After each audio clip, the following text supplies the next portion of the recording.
คลื่นกระซิบเรียกชื่อเธอที่นี่ฮาวายคือที่ที่ฉันรักฮาวายที่รักอยู่กับเธอทุกวันหัวใจละมุนเหมือนคลื่นทะเลไว้ Blouse Hawaii travel อันนี้เขาก็ลองมาเบิ่งอันช่วงเฮือของฮาวายเนาะมันก็สิคล้ายๆครับอันนั้นช่วงเฮือบ้านเฮาอยู่บ่นี่กระเจ้าก็สิอันนี้กระเจ้าซ่อมกันซื่อๆแล้วตอนแรงบ่กระเจ้าบ่ได้แข่งแท้มื้อนี้บ่ได้มีงานหยังตอนแรงกระเจ้าก็สิมาซ่อมกันจังซี่ล่ะเพราะว่าบางที่กระเจ้าก็สิซ่อมใส่งานใดงานหนึ่งของเขาเนาะ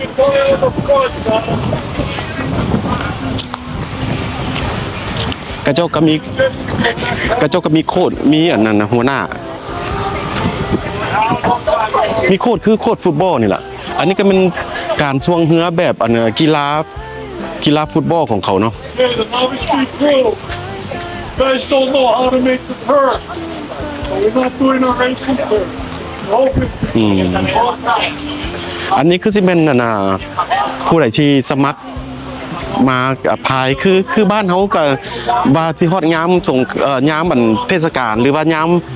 บุญช่วงเฮือยามใดก็เจ้าก็สิประกาศเอาคนเนาะว่าผู้ใดอยากมาขายบ่แม่น เว้าผิดมาพายเฮือ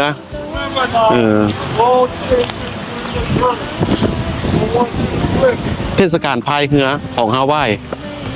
สิเป็นประเภทนี้เด้อจังซี่เด้อแต่ว่าของบ้านเฮามันสิบ่คือกันแบบหนึ่งก็คือของกระเจ้าหันสิมีขาอยู่ตรงข้างอีกกระเจ้าเอิ้นว่าขากันเหือคว่ำเห็นบ่ขาก็เจ้าแดงๆกันแดงๆกันแต่ว่าบ้านเฮานี่อันนี้อย่างน้อยนึงมันก็ล่มรถแต่ต้องได้กึ่งโตไว้แต่ว่าของกระเจ้านี่บ่ค่อยสิล่มง่ายเพราะว่ามันมีแนวกันไว้แบบนี้เด้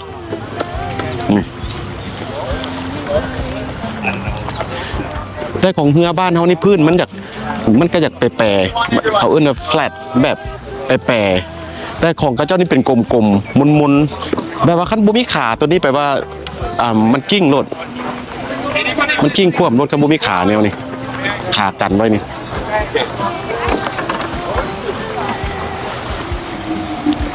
บ้านเฮามันเป็นพื้นแปรแล้วก็มันก็สิควบยากหน่อยนึงอันนี้ก็เจ้าเฮ็ดกลมๆเลยกลมๆเพื่อหยังเพื่อมันก็เจ้าว่าเพื่อมันกันนะบ่ให้มันต้านน้ำแล้วก็ทั้งหน้าก็เจ้าก็สิเฮ็ดเป็นคมๆทั้งหน้านั่นทั้งหน้ามันก็สิคมๆแล้วก็เพื่อว่าบ่ให้มันต้านน้ำมันอาจจะไวเวลากับเจ้าพาย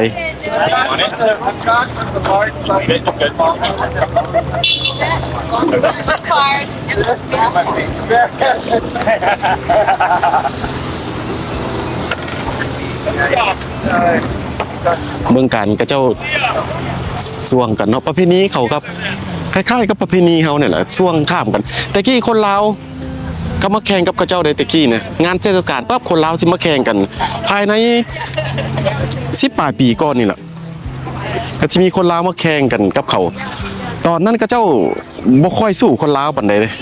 เพราะว่าคนลาวสิเอาเฮือชนิดบ้านเฮามาแข่งกับเขานี่เพราะว่าบ้านเฮาก็เจ้าสิเอาเฮือแบบก็เจ้าไปไหว้วัดเนาะแล้วก็เจ้าก็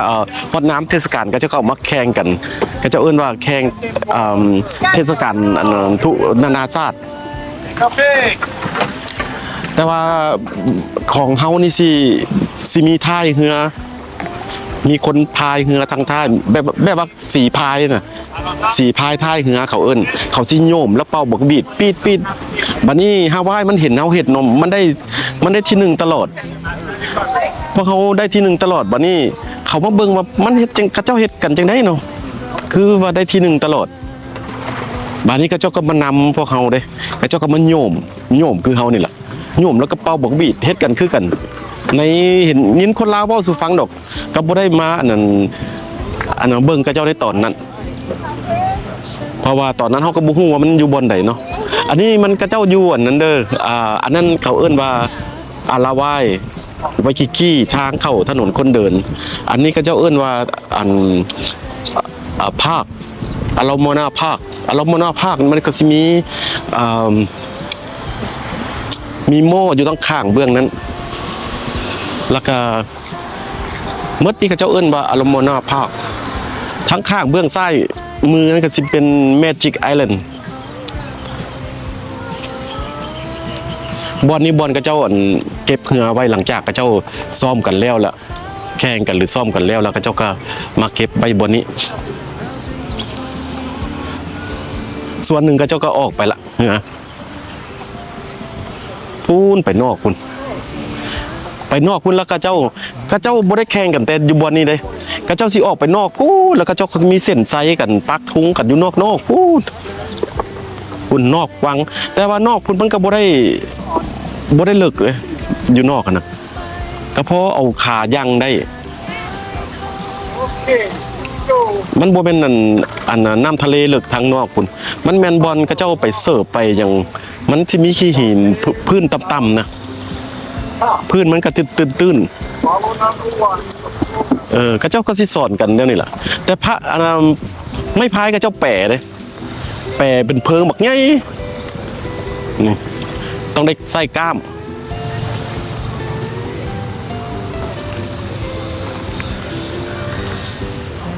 นี่แหละ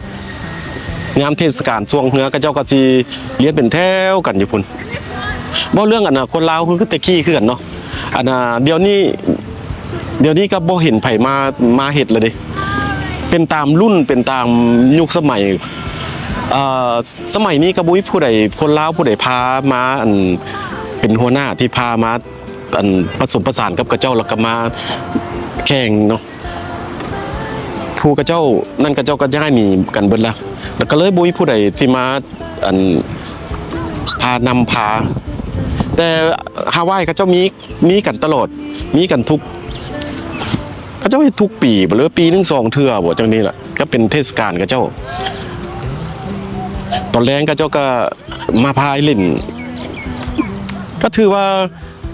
พายเป็นทีมมันล่ะเพราะว่ามันกระเจ้ามีโค้ดกันเรียบร้อยเด้มีหัวหน้าเรียบร้อยไม่พายกระเจ้ากระจีเป็นแปรๆแบนๆบักใหญ่ต้องได้ใส่แฮงเติบเด้เพราะว่ากระเจ้าบ่ได้เฮ็ดคือเฮาว่าปิดน้ำคือบ้านเฮาเฮ็ดปิดไว้เอาอันนี้กระเจ้าโค้มลงตากไปจังซี่กระเจ้าสิเฮ็ดจังซี่หรอบัดนี้มันกระเจ้าเมื่อยได้บัดนี้แข่งกับคนลาวกระเจ้าเมื่อยพวกเขามีแต่อาศัยโยมเอาท้ายเหือโยมวับเป็นจิตไปมันเขานี่จกปึ๊บดึงเวิร์ดจกปึ๊บดึงเวิร์ดไปบัดนี้แข่งไปแข่งมาเมื่อยเพราะว่าแผ่นมันใหญ่พวกมันอาศัยแห้งหลายเลยมันต้องได้ใส่แห้งหลายก็เจ้าซ่อมกันคู่มือเลยบัดคนลาวนี่เวลาฮอดยามมันยามงานยามใดก็เจ้าเชิญมายามใดจึงค่อยมานั่นกันจึงค่อยเพอบ่มีซ่อมกันซ้ำนะลงเหือกลับไปลงเล่นเลยกันยังได้ที่1ในตอนนั้นนะเพราะว่าบ้านเขามีเทคนิคอีกต่างหากเด้บ้านเขาเทคนิคในการนั้นท่ายเหือโยมแล้วก็ไปพร้อมกันนับ1 2 3ตามบักบีดแล้วก็ห้องแบบพร้อมกันนะมันก็เลยไปบวบแต่พวกนี้ก็เขาก็เบิ่งมือกันเอาว่าผู้ใดพายแล้วเขาก็พายตามก้นกันแต่แผ่นของเขาบอกไงแผ่นจังซี่อาจจะต้านน้ำได้ดีอยู่เวลาจองเหือมันสิไปได้ดีอยู่แต่มันเมื่อย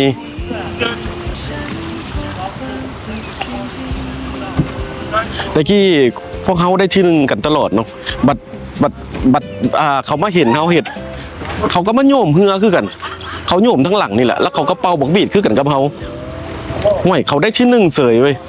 เขามาเห็ดแบบเฮาเว้ยตอนระยะนั้นนะวันนี้หลังจากก็เจ้าซ่อมกันอยู่ทางนอกเล็กๆน้อยๆแล้วเจ้าก็ขี่เข้ามาในนี้นี่เบิ่งแป้นกับเจ้าบอกไงนี่ ของเนี่ยเขาจับเด้อเอามือมาจับเบิ่งประมาณโมงสองฝ่ามือครึ่งพุ่นน่ะมึงไหมแล้วก็ความยาวพุ่นประมาณนี้ ของเขานี่ประมาณจำนี้ของเขาเนี่ยประมาณจำนี้แต่ของเขาเจ้าแผ่นบักใหญ่เลยประเพณีคล้ายๆคือกันอยู่ แต่ว่าเทคนิคต่างกันหน่อยนึง Okay, gang. Pick them over. Go. Fire off. Line up. Same thing. We don't want you going fast. Focus in on that grab. The boat will jump now. Look at the timing just a little bit there, Joel. Barry, look at the timing now.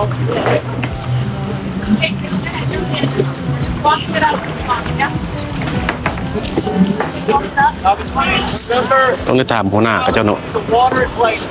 mud. It's almost dry. That's how you get the boat moving on the boat. You gotta bury that blade out front, transfer the energy into the tube. Hold on. so today they just practice right Just practice. that's practice but do they have Sarawak Competition come there Sunday, Sunday this Sunday coming Sand Island. Sand Island Yes. oh competition over Big there competition. oh big Yeah. is that for international or just No, Hawaii only local. only local Island. oh Too okay early for the big races. Big races in October. October National. oh international what month October. every years End of September for the women. October for the men. oh Race from the island of Molokai to Honolulu. oh okay That's the big one. oh okay what day in Sand Island again Sand Island. yeah Yeah. what day Sunday This week, Sunday. this week Sunday okay About maybe 9 o'clock 9 o'clock in the morning. okay thank you กระเจ้าซ่อมไว้เพื่อว่ากระเจ้าสิบอลนี่บอลสนามซ่อมกระเจ้าสิไปแซนไอแลนด์ก็คือกันครับมีต่างหากอยู่ฝั่งนั้นมือวันถิดอันนี้ก็เป็นซีเมนทีมของเราของผู้นี้เนาะทีมผู้นี้กับซีเมนกระเจ้าHawaiian Airlines โอ้ Hawaiian Airlines เป็นสปอนเซอร์กระเจ้าวันถิด9 โมงเช้ากระเจ้าสิไปแข่งกันอยู่แซนไอแลนด์โอ้บางทีเขาก็จะไปลองเบิ่งสิไปเบิ่งกระเจ้าแข่งกันสิไปถามที่อยู่กระเจ้าก่อนว่ากระเจ้าตั้งอยู่ไสบนแซนไอแลนด์ Is that this Sunday Sand Island which one the part all the way down to the end right Yep. oh okay Like BMX track. You have to, No, not all the way down. It's the BMX track, BMX track on the left hand side right hand right side. hand side. right hand You side cross the bridge. oh right there not all the way to the park Not at the end, okay kind of halfway. okay you know the in case what address I mean what number I don't know that. you don't know it's past the funeral harbor they call harbor over there right they have Alawai this is Alawai harbor that one Sand Island harbor is a past harbor Before that, huh? You'll The see harbor. a sign that says BMX, BMX and then you just make a right turn there. oh okay There's gonna be a light, and you make a right turn. okay let's start at 9 o'clock okay I'll be there okay thank you okay ถามอีโฟมเซนกับเจ้าล่ะกับเจ้าฮู้จักบ่อนล่ะวันที่สิไปลองเบิ่งเพราะว่าอันนี้มันก็เป็นอันนั้นมันเป็นประเพณีคล้ายๆเฮาเนาะเบิ่งกับเจ้าก็สิแข่งกันแบบใดสิไปถ่ายเอาผสมกับคลิปนี่ล่ะจักหน่อยนึงโอ้แต่ว่ากับเจ้าก็บ่ได้อันเฮ็ดบุญใหญ่คือบ้านเฮาเนาะบ้านเฮากันแม่นอันบุญสวงเฮืองานสวงเฮือนี่กับเจ้าสิโตเซิงกันอย่างใหญ่เซิงกันคือเฮาเห็นแล้วนะไปประเพณีบ้านเฮาเพราะว่าบ้านเฮามักม่วนมักซื่นอันนี้ก็เจ้าก็ม่วนซื่นแบบมีขอบเขตมีลิมิตกับประเพณีกับเขากับเฮาก็ต่างกันเนาะก็บ่ได้ค่อยคือกัน แต่มันเรื่องการช่วงเรือคล้ายๆคือกันอยู่เล็กๆน้อยๆเพราะว่ามันก็มีน้ำทะเลคือกันดิมีมันก็มีน้ำคือกันดิน้ำคลองน้ำคลองน้ำอย่างมันก็สิเบิ่งเห็นแล้วก็สิก๊อปปี้กันไปนั่นแหละเนาะเจ็ดสินำแบบอย่างของกันไปบัดนี้เขาก็สิไปลองเบิ่งวันอาทิตย์มื้อนี้เป็นมื้อวันจันทร์แต่ว่าวันอาทิตย์กันเฮาบ่ลืมเฮาก็สิไปเบิ่งว่ากระเจ้าแข่งแท้ว่าเป็นแบบใด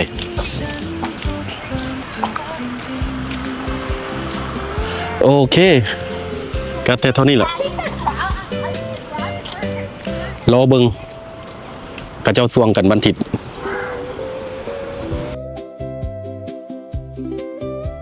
สบายดี FC สบายดีเมื่อทุกคนที่กดติดตามเฮาในมื้อนี้เนาะมื้อนี้ก็เป็นมื้อวันที่ว่าฮาวายกระเจ้ามาสวงเหือกันหลังจากที่ว่าเฮาเบิ่งไป 2-3 มื้อที่กระเจ้าซ่อมกันอยู่ในภาคเนาะแล้วมื้อนี้ก็เป็นมื้อวันอาทิตย์กระเจ้าก็สิสวงเหือแข่งกันแล้วเฮามาเบิ่งประเพณีของฮาวายมันสิเป็นจังได๋เนาะที่ว่ากระเจ้าจัดสวงเหือกันในมื้อนี้มันก็สิบ่ได้คึกคืนแบบบ้านเฮาพอปานใดเพราะว่าพวกทางอเมริกาทางฮาวายกระเจ้าก็อยู่แบบที่เฮาสิเห็นนี่ล่ะเป็นเงียบๆแต่ว่าเฮาก็มาเบิ่งประเพณีเขาเนาะมันสิคล้ายๆคือบ้านเฮาจังได๋เฮาก็มาติดตามเบิ่งนํกันเหือกระเจ้าก็สิเป็นประมาณนี้เนาะอันนี้เหือที่กระเจ้าเอามาปาไว้บ่ได้อันสวงตัวนี้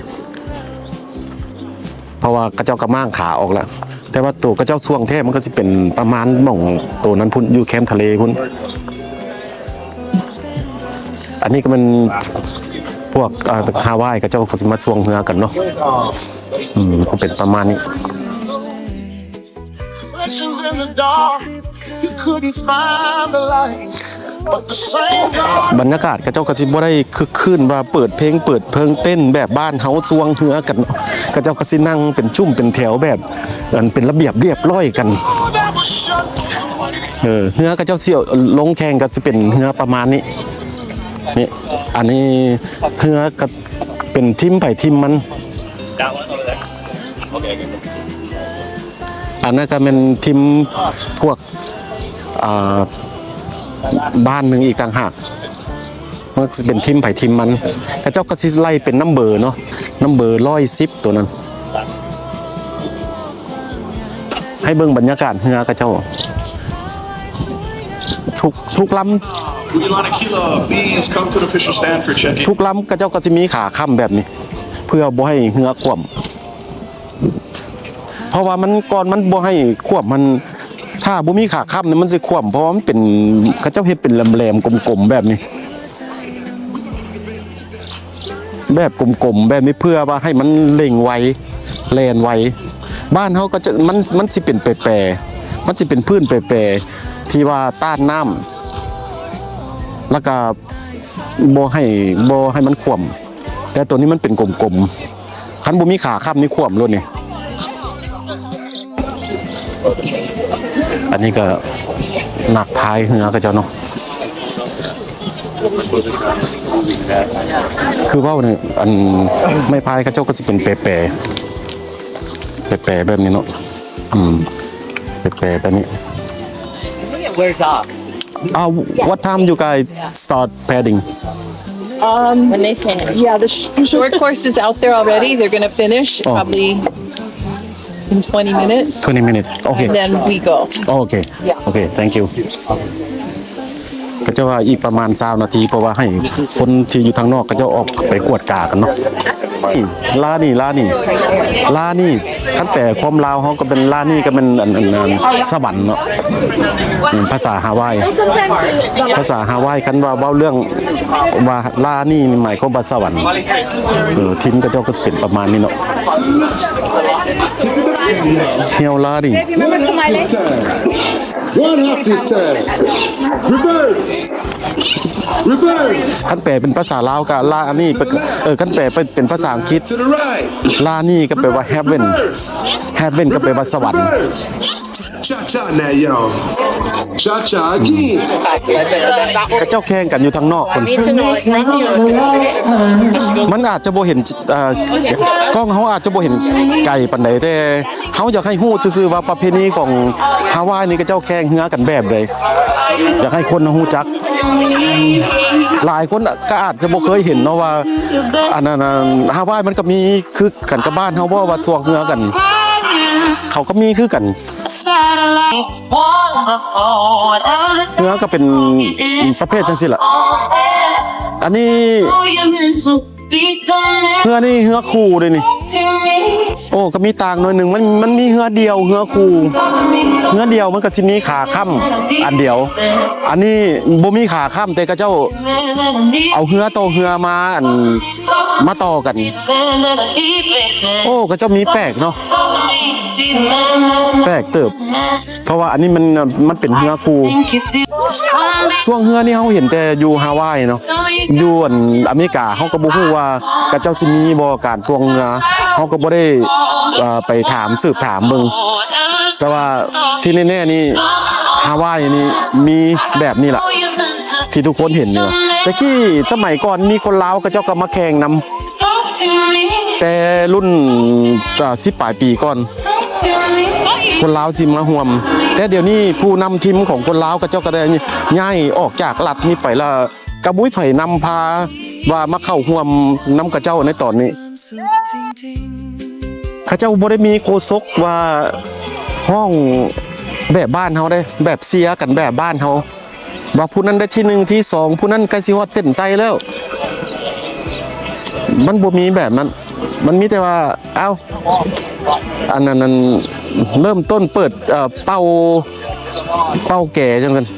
ข้าเจ้าก็เริ่มต้นสวงไปปั๊บรถผู้ใดได้ที่1ที่2ก็ข้าเจ้าก็จดกันไปบ่ได้เสียบ่ได้ห้องบ่ได้โหแบบบ้านเฮาเนาะข้าเจ้าก็บ่ได้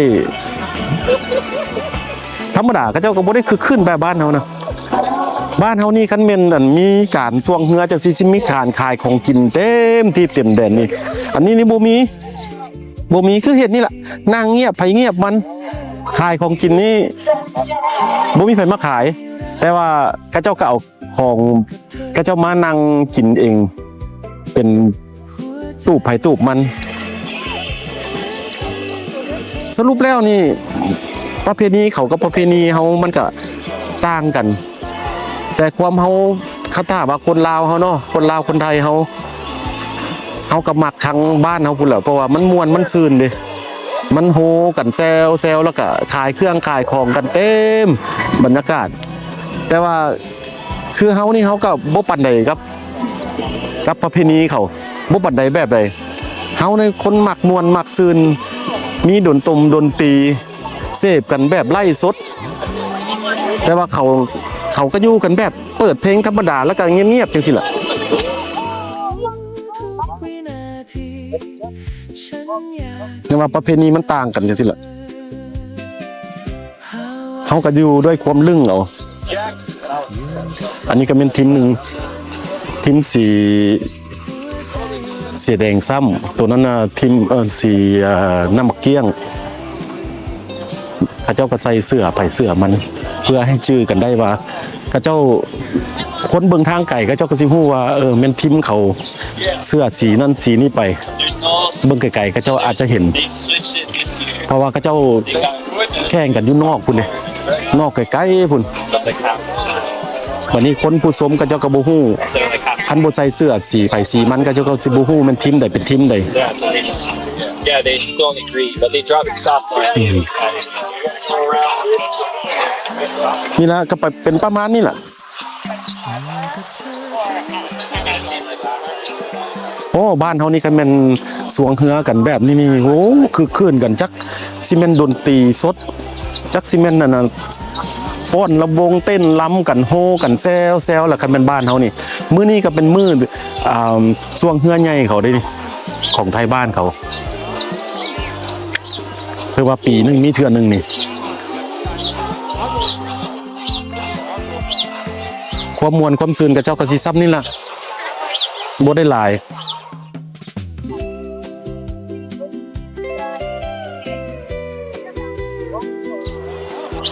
ขนาดว่ากระเจ้ากำลังส่วงกันแล้วนี่ยังมิดเงียบอยู่ก็คือเห็นนี่ล่ะส่วงกันแล้วกระเจ้าก็บ่ได้ว่าเสียนักด่าเนาะกระเจ้าก็มีแต่มาบอกกันว่าผู้นั้นได้ที่1เด้อในงวดนี้ในส่วงนี้ผู้นี้ได้ที่1ที่2ก็มาบอกกันซื่อๆเสียกันว่าโอ้ไปเด้อส่วงเด้อเอาเด้อจังซี่บ่มีนี่กระเจ้ากำลังส่วงกันเลยโทษทางนอกกัน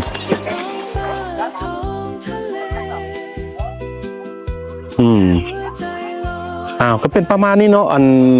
ช่วงนี้แต่ว่าเขาก็สิรอเบิ่งอีกว่าช่วงใดมันก็จะช่วงกันอีหลีเนี่ยเขาก็สิเบิ่งอีกต่างหากเขาก็สิถ่ายให้เบิ่งอีกอันนี้ให้ถ่ายบรรยากาศกับเจ้าก็เริ่มต้นช่วงกันหลังจากกับเจ้าแข่งกันแล้วอยู่ทางนอกนะกระเจ้าก็สิขี่เข้ามาจังซี่ล่ะพายเข้ามาจังซี่แล้วกระเจ้าก็สิบอกผลลัพธ์เนาะว่าผู้นี้ได้ที่1ที่2แต่ว่าทีมตัวนี้ได้ที่2กระเจ้าก็สิรายงานมาแต่ว่าตอนเวลากระเจ้าแข่งกันนั้นกระเจ้าก็สิบ่ได้เสียว่าผู้นั้นผู้นี้กระเจ้าไปแข่งกันอยู่นอกคุณต่างหากบัดกลับเข้ามารายงานกันว่าผู้นี้ได้ที่1ผู้นี้ได้ที่2แล้วจึงค่อยตบมือให้กันแค่นั้นบ่ได้เสียคือบ้านเฮาได้บัดเสียกัน Coming across the line, third place, unofficial. Honey Pie. Everyone battle going on. นี่เขาเจ้าก็สิเสียกันแบบนี้แหละว่าผู้นี้ได้ที่3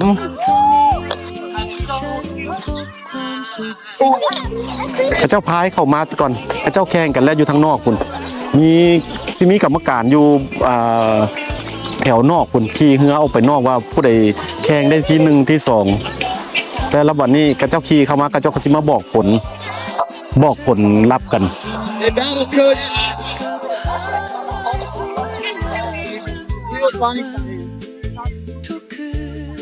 ก็ที่เป็นแนวนี้แหละบอกผลลัพธ์กันซื่อๆแล้วก็แล้วก็ตบมือให้กันว่าผู้นั้นได้ที่1ที่2บรรยากาศก็เจ้าขี่เข้ามาแล้วก็เจ้าก็สิว่าแนวใดกันก็เจ้าก็สิไปตบมือถือแขนกันว่าโอ้ได้เรื่องเด้อก็เจ้าก็สิว่าจังซั่นล่ะเนาะ Try to cut every corner we could.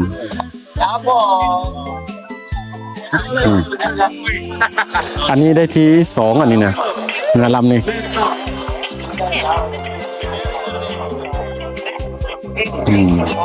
นี่ละการเสียกันของกระเจ้า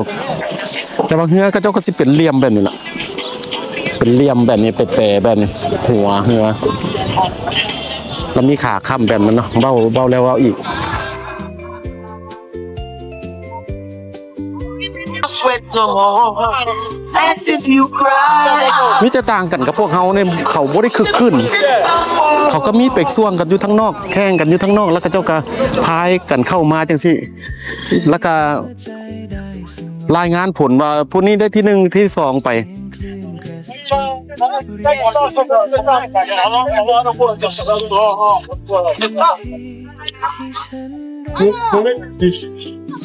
And crossing the ticket finish in canoe number 17, T.I. Alcohol, Juniors. บรรยากาศก็เจ้าก็สิเป็นประมาณนี้แข่งกัน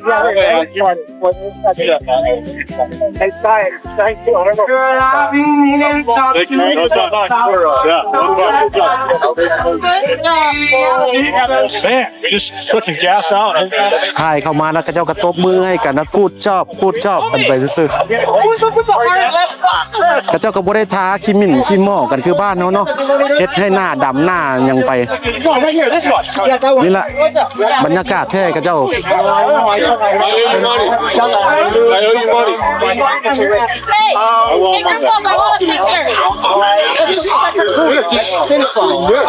Just lost it.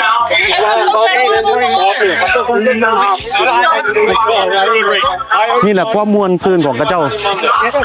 ได้แข่งเรือกันแล้วก็ แล้วก็มาตบมือถือแขนกันแล้วก็มาย่องกันมาผู้นี้เก่งเด้อ Well, I remember when you told me maybe you บรรยากาศคนเชียร์อยู่ข้างนอกก็เป็นประมาณนี้เนาะ อันนี้มันกรรมการนี่ก็เจ้าก็สิซ่องทางไก่ มีกล้องซ่องทางไก่ไป toss and turn, you're gonna scream and shout. And I turn a little bit inside out. Gotta make people understand. You know Yeah, my butt. She's going up. ก็เจ้าก็สไตล์ฮู้เบากันบัดนี้ทีมต่อไปเขาเจ้ากำลังนวดบาร์นวดหยังกันอยู่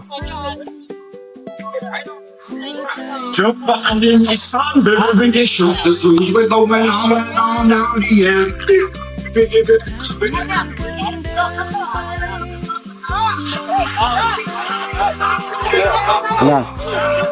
หลังจากแข่งกันแล้วเรียบร้อยแล้วก็จึงค่อยเข้ามา ตอนเวลาแข่งกันนะช่วงกันก็เจ้าบ่ได้เสียเลยบ่ได้เสียกันว่าอันตบมือให้กันเสียกันบัดพุ่นบัดเข้ามาแล้วได้ที่1เด้อได้ที่2เด้อจึงค่อยมาตบมือให้กันก็เจ้าก็ต่างกันกับพวกเฮาหน่อยนึงเนาะพวกเฮาสิเสียกันตอนเวลากํลังแข่งกันจึงค่อยใจขึ้นเนาะอันนี้แข่งกันก่อนรถบัดกลับมาจึงค่อยมาตบมือให้กันมันก็เป็นประเพณีไปประเพณีมันเนาะ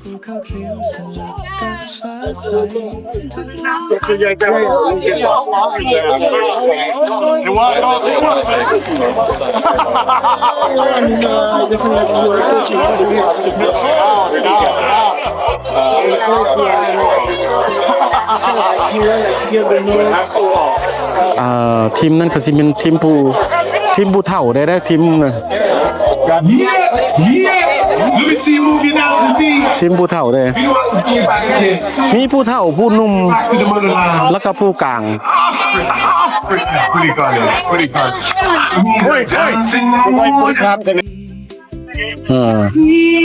อันนี้มันไทยเข้ามาแล้วเดี๋ยวนี้แข่งกันเข้ามาแล้ว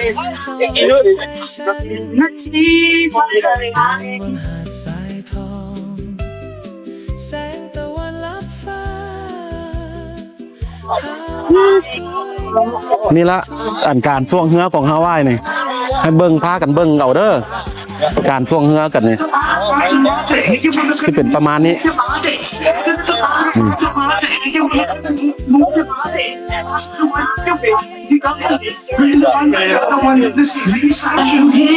ก็สิมีทีมวัยรุ่นทีมผู้เฒ่าและทีมผู้กลางตามเห็นคนพายเรือเฮาก็บ่ฮู้คักบ่ได้ถามเขาเจ้าว่าเขาเจ้าจัดทีมกันแบบใดก็มีแต่เบิ่งตามนี่ละบางทีก็มีผู้หนุ่มวัยรุ่นบางทีก็มีผู้เฒ่าคือเรือลำนั้นเห็นแต่ผู้เฒ่าพายนี่ละบรรยากาศนี่ก็จะเป็นประมาณนี้อันนี้มันทีมอันนั้นเสื้อเขียวอันนี้นะทีมเสื้อเขียวกำลังสิลงทีมนี้เฮียวลานี่ทีมนี้มันทีมเฮียวลานี่กำลังสิลง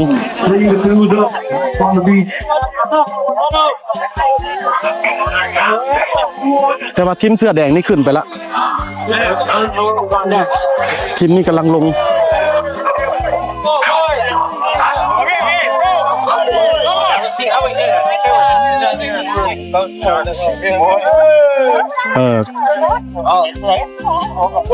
ทีมเฮียวลานี่กำลังลงไปแล้วก่อนกันเจ้าสิลงกับจับมือถือแขนกันย่างไงแบบนี้แหละนี่แหละถือว่าร่วมใจกัน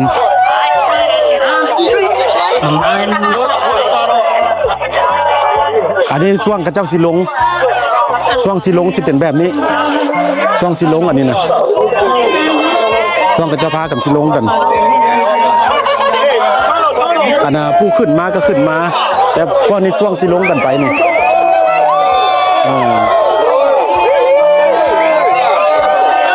นี่ล่ะความคึกคืนกับเจ้าความม่วนซื่นกับเจ้านี่ก็เป็นประมาณนี้อันนี้ชุดนี่ชุด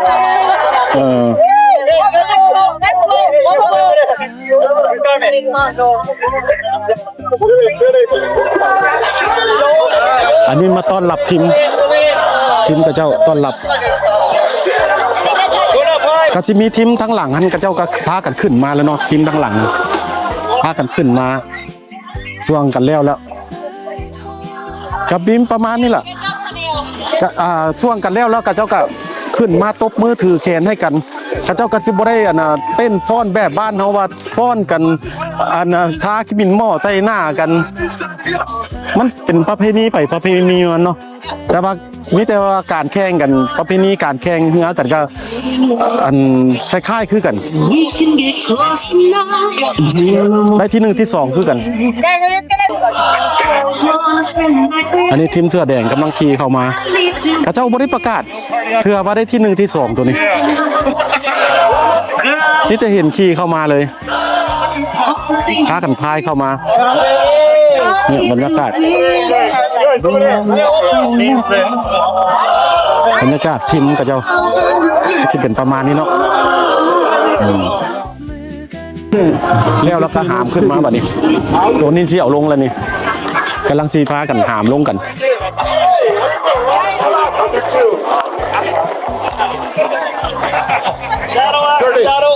ลำนี้ลำต่อไป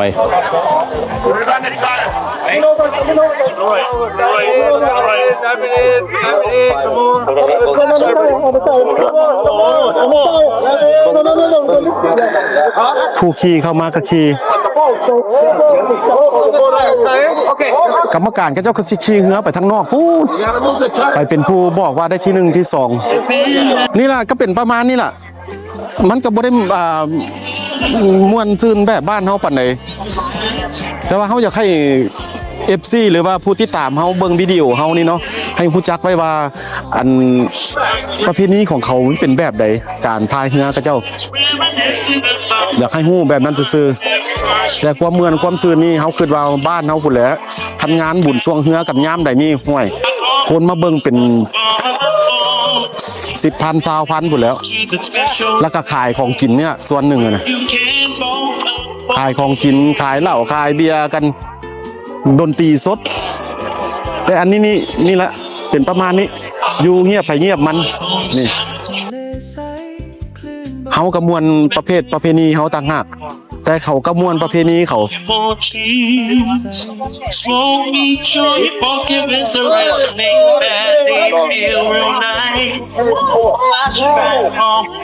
อันนี้ทีมวัยรุ่นนี่นะทีมวัยรุ่นขึ้นมานี่ละช่วงเล็กๆน้อยๆก็แข่งกันในที่1ที่2แล้วก็พากันหามกันขึ้นมาหามเรือขึ้นมาถือว่าเป็นงานใหญ่ของเขาเติบเป็นนี่งานนี้เป็นงานของโลโก้เป็นว่าของไทยบ้านที่ว่าใหญ่ปีนึงมีเทื่อนึงแต่ว่างานนานาชาติก็สิเป็นเดือนออกโทเบอร์เดือน10ทุกปีเดือน10งานออกโทเบอร์งานนานาชาติอันนี้งานประจำบ้านเขานี่งานใหญ่ปีนึงมีเทื่อนึงก็สิมื้อนี้ล่ะมื้อนี้เป็นวันที่4เดือน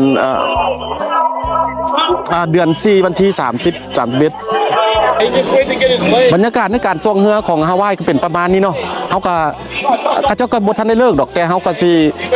จบคลิปไว้ซำนี้ก่อนเพราะว่าเบิ่งไปมันก็เจ้าก็ลงไปแบบนี้แหละผู้เที่ยวขึ้นเที่ยวลงกันแบบนี้สิบ่ได้มีการสังสรรค์กันอย่างแบบเต้นลำวง